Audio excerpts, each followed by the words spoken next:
Is it really that hard to walk straight? It is that hard. That's why one of my videos on how to walk has nearly 4 million views. I'm Dr. Justin Lin, biomechanical specialist at Rehab and Revive. Stay tuned and we'll show you how to improve your gait. But first, please spend a few seconds to like our video, subscribe to our channel. If you found this video helpful in any way, please consider hitting the thanks button and donating. Also, our team has worked hard to bring online exercise programs to you. You can find the link to our Revive at Home programs below in the descriptions box. We appreciate your support. If you really think about it, the basic walking criteria is to be able to stand on one leg while the other swings through to the front. What muscle does that require? That's the hip abductors, and more specifically, the gluteus medius. With this ability, the other leg can swing through, then create this amazing cycle we call walking. So we're gonna get right to this exercise and show you how hard it is to be able to kick your leg out without touching the wall. So let's get to it. Okay, so we're back. Let's do a quick little pre-test. Let's do like a little marching test. And just don't think about it all that hard. In a perfect world, what we want to do is if you have laser or pull or spear going through me right here in the belly button, it stays straight. You don't want your belly button going that way or that way or that way, especially when someone's walking.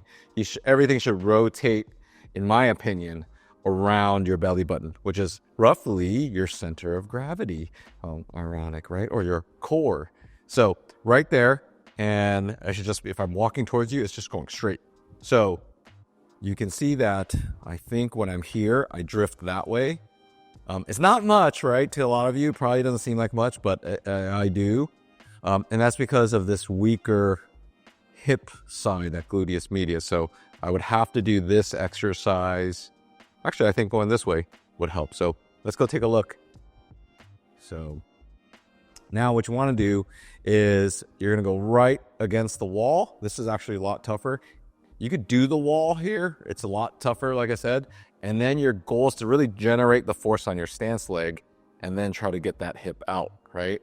So you can do this for now and tap, right? Without holding anything. But give yourself a little space. Like I said, you don't want to be leaning into it, but your goal is to really just generate. I want to kind of keep as much of the same distance. You don't want to lean in or touch the wall. You know, if I'm doing that, that's wrong, right? So you only can go as far as you can maintain this posture. So I'm still having a tough time, ironically, but now I'm really thinking about, I'm not trying to touch the wall. I'm sort of touching the wall a lot weaker. Let's check the other side, actually. I'm kind of curious.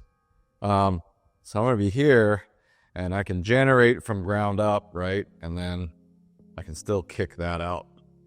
So if I'm really close to here, really hard, but if I give myself a little bit of distance and maintain that, that's a lot better. You see how I've got that nice little daylight there.